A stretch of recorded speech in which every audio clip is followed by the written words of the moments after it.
I'm asking the bigger question of who am I? Who am I really? My answer is I am God's child. I am that which is born of all that is. I am, as Pierre de Chardin said, a spiritual being having a human experience, come trailing the breath of the ancestors yet, but trailing the breath of the angels, and understanding that because I am connected to the source of all that is possible for me. And what do I want? I don't want to just be successful in the world.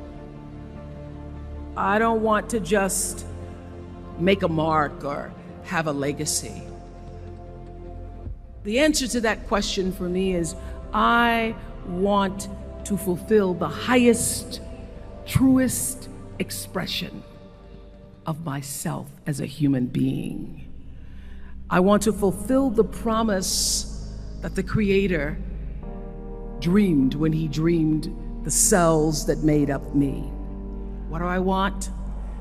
You must have some kind of vision for your life. Even if you don't know the plan, you have to have a direction in which you choose to go. I never was the kind of woman who liked to get in a car and just go for a ride. You want to be in the driver's seat of your own life, because if you're not, life will drive you. Knowing who you really are in this space and time that we embody. That's number one. What do you want? Who are you? Number two, you must find a way to serve. Martin Luther King said that not everybody can be famous, but everybody can be great, because greatness is determined by service. Now, we live in a world where everybody wants to be famous and where we admire people for just being famous. We think being known brings us value. The truth is, all of that will fade in time. Service and the significance that you bring to your service is that which is lasting. So to be able to, whatever your occupation or job or talent or gift is, our honorees today getting doctorate degrees, to apparently opposite fields, HIV and AIDS and the spoken word. But what they have in common is service, using the spoken word in service to community in the world, using your knowledge and information about HIV and AIDS and medicine in service to the world. And if you look at all the most successful people in the world, whether they know it or not, they have that paradigm of service. Service through medicine, service through art. Using whatever it is you produce, your product, as a way of giving back to the world. When you shift the paradigm of whatever it is you choose to do to service, and you bring significance to that, success will, I promise you, follow you. Be excellent. Let excellence be your brand. Everybody talks about building a brand. I never even knew what that was. When people say, you're a brand, I would say, no, I'm just Oprah. What I recognize now is that my choice to, in every way, in every example, in every experience, to do the right thing and the excellent thing is what has created the brand. Years ago, I did an ad for Revlon for an ad they were doing called Unforgettable Women. And what I know is that when you are excellent, you become unforgettable. People remember you, you stand out. Regardless of what it is, you become an unforgettable woman. And that is what we all want. We want to be unforgettable and not forgettable. So doing the right thing, even when nobody knows you're doing the right thing, will always bring the right thing to you.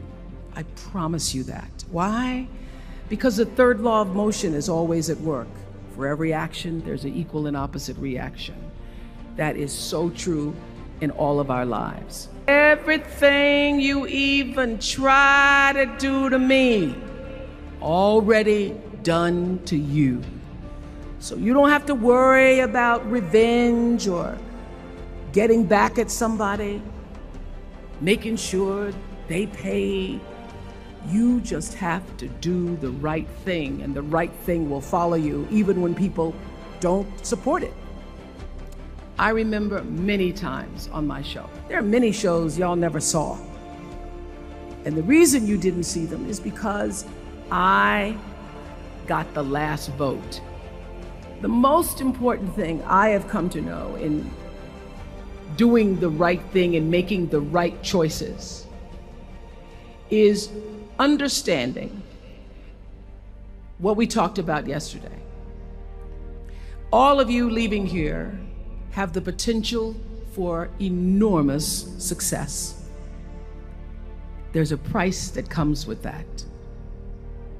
People don't always like you, and they're not always happy for you. And if you surround yourself with people who are not accustomed to your success, they become fearful, they become scared, because you are reflecting back something to them that they don't recognize. People who want the best for you want you to be your best. So my greatest advice to you is to surround yourself with people who are going to fill your cup until your cup runneth over.